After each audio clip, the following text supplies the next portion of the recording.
Today we're going to talk about modeling. I'm going to show you two different approaches.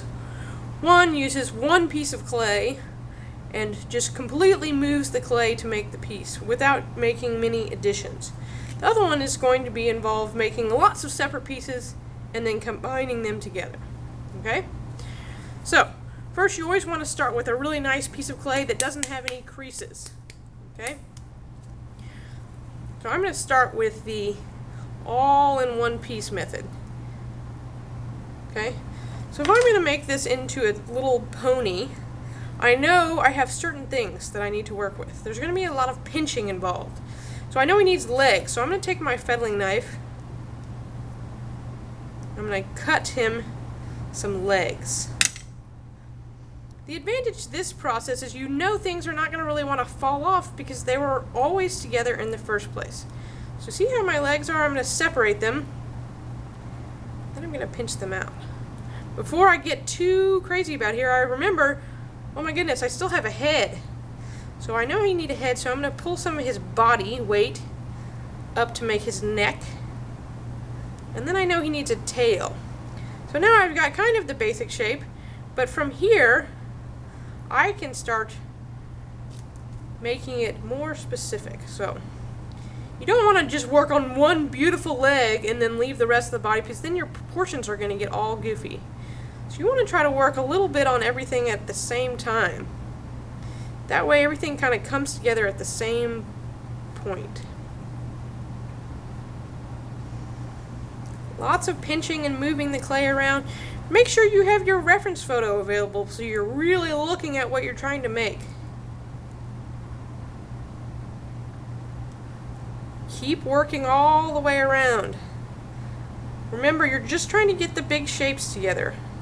At the very end, you'll be able to do some more detail work. If you need to, you can cut other things. So I know he needs some ears. Now, just because you're doing this approach here doesn't mean you can't kind of combine and do some additions. So even if I'm going to do this mostly from one piece of clay, I can still come back and add eyes and everything else. You don't have to be a total purist on this.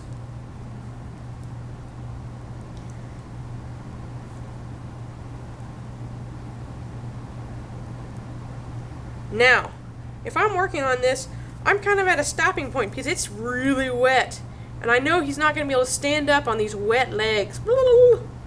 So what I would have to do is wait for this to get a little bit drier. Probably leather hard almost before I keep going.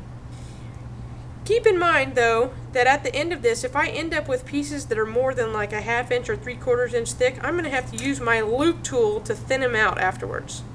Make sure you wait until he's leather hard before you do that, because if you don't, he's going to want to collapse.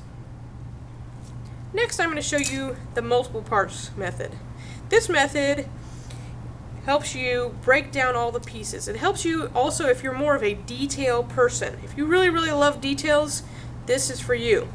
You want to think about all the different shapes your creature, your creation needs. Now, I'm going to start with the big one. So if this is the body, and then I need a neck, and I'm going to think about the neck being more of a triangle shape. And then I know he needs a head. Head's more like an oval shape. And then I got my neck's a little big. And this is why you want to lay everything out, because if you just work a beautiful head and then you work little parts, you gotta be thinking about how they fit together. And then you can make some legs.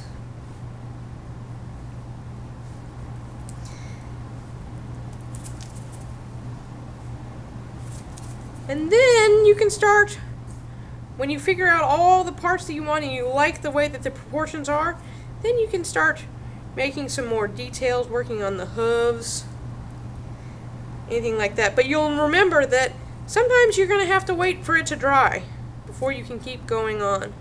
Again, especially for these legs, they're going to need to be leather hard before I attach them. Otherwise, he's never going to be able to stand up. In the end, remember, you're going to have to gut him so that his body doesn't explode in the kiln.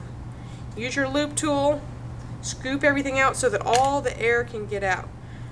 Score all the parts on really well, but don't do that until you're really sure you like how they work together.